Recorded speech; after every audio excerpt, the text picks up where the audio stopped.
পরিবর্তন news channel, আপনার কণ্ঠ, আপনার পছন্দ। নমস্কার, পরিবর্তন নিউজ চ্যানেল আপনার স্বাগত আছে।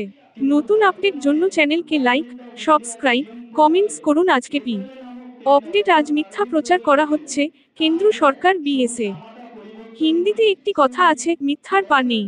এর অর্থ হলো, যে ব্যক্তি মিথ্যা বলে সে তার কথায় লেগে থাকতে পারে না। মিথ্যাবাদী সর্বত্র অপমানিত হয় এবং সত্য সর্বত্র সম্মানিত হয়।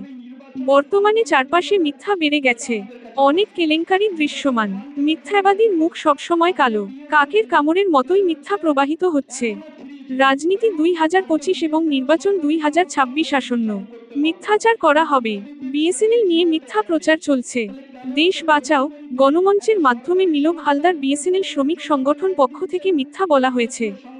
কেন্দ্র সরকার বিএসএনএল বিক্রি করছে এবং সেই টাকার ব্যবহার নির্বাচনে হবে। 4G এবং 5G নিয়ে মিথ্যা প্রচার করা হচ্ছে। বিএসএনএল শ্রমিক সংগঠনের নেতা বৈদ্য দে এই কথার জবাব দেন। তিনি বলেন, মিলন হালদার বিএসএনএল সিম ব্যবহার করেন না, তাই তার তথ্য অভাব রয়েছে। যেখানে তিনি বক্তব্য দিলেন সেখানকার সবাই এক চোরের দলের সাথে জড়িত। সুতরাং যে তথ্য তিনি দিতে পারেন তা সঠিক নয়। 4G এবং 5G নেটওয়ার্ক আছে, যারা ব্যবহার করতে পারেন তারা জানেন না। মিথ্যার বিরুদ্ধে সত্যের প্রচার করতে হবে। ভিডিওটি দেখার জন্য ধন্যবাদ। আমাদের চ্যানেলে সাবস্ক্রাইব করতে ভুলবেন না।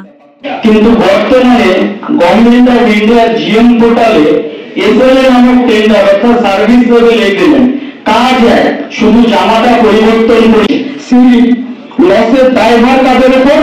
কন্ট্রাক্ট লেবারদের উপর। তাহলে এই যে ভাড়া দিয়ে যে ইনকাম হচ্ছে, তাই ইনকামের ভাগটা কোথায় যাচ্ছে?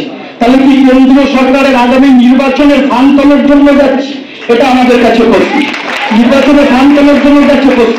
আজকে বিএসএনএল ট্রেন হচ্ছে এখনো 3G, বলুন আজকে বিএসএনএল সরকারি সংস্থা 4G চালু করতে পারলো না, কিন্তু মোদীজির ছবি জিওতে অ্যাড দিচ্ছে।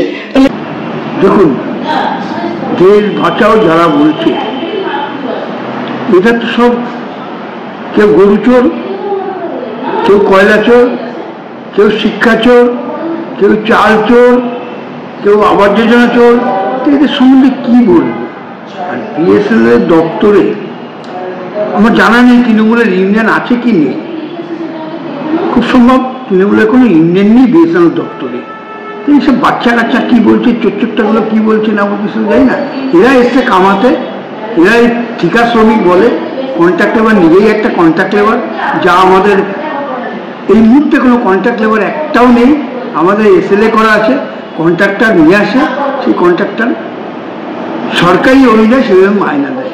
আর বিএসএনএল 4G যে বাবু বলছে বিএসএনএল 4G নেই, অলরেডি বিএসএনএল 4G ওটা ভারতবর্ষ চালু হয়ে গেছে, কিন্তু উনি জানে না। উনি কন্ট্রাক্টর মানে লেবারদের ঢুকিয়ে টাকা কামায়, সেই টাকা দিয়ে হয়তো বিএসএনএল নাম্বার নেয় না, তিনি হয়তো জিও নেয়, রিলায়েন্স নেয়, ভোডাফোন নেয়, এইসব নিয়ে তিনি চালায়। তা বিএসএনএল সম্বন্ধে জানবে কি করে? আর আজকে বিএসএনএল দপ্তরটা বেঁচে আছে একমাত্র নরেন্দ্র মোদীর জন্য। তা না হলে না বিএসএনএল সাধারণ স্টাফ, কন্ট্রাক্ট লেবার বাদ দিন, রেগুলার স্টাফদের আজকে নরেন্দ্র মোদী না থাকতো ভিক্ষা করতে হতো রেগুলার স্টাফদের। মাইনা পেত না, 5 মাসের মাইনা বাকি ছিল।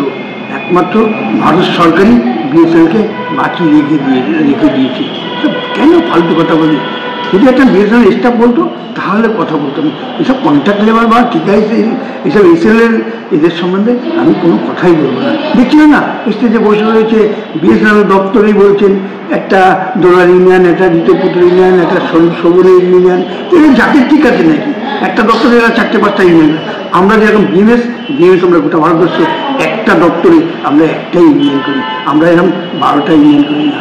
কেননা এরা সব চুরির জন্য আসছে, মাল কামানোর জন্য আসছে। কোথা থেকে কামাবে? গরম গরম ডায়লগ মারবে, আবার কোনো একটা কন্ট্রাক্ট এবার ধরবে, কাউকে কোনো গ্রাম থেকে নিয়ে আসবে, 50,000-1 লাখ টাকা নেবে, এসএলএতে ঢুকাবে। এই হচ্ছে এদের কাজ। এদের সম্বন্ধে কথা না বলাই ভালো। এই সাইডে দেখছি না বসে রয়েছে সব কটা চোর, যেরকম ধরে আসেন একটা চোর। আমি তো বলবো চোর, যে চালানা বাড়ানা আমার সঙ্গে পুরুলিয়াতে যে বাস ইউনিয়ন, সেটা জানে না। এদের কথা বলে লাভ নেই। এদের কথা বলতে সত্যি মুখেই আমি তৃণমূলকে গণ্য করি না। এদের কথা বলে লাভ নেই। এরা সামনে ভোট আসছে, এবং বাজার কী করে গরম করবে না করবে এইসব প্ল্যানিং করছে। ভারত বাঁচাও পুরে ভারত বাঁচাও। আরে আগে নিজের রাজ্য বাঁচা, নিজের চুরি বন্ধ কর, তারপরে কথা বলতে আসিস। ঠিক আছে।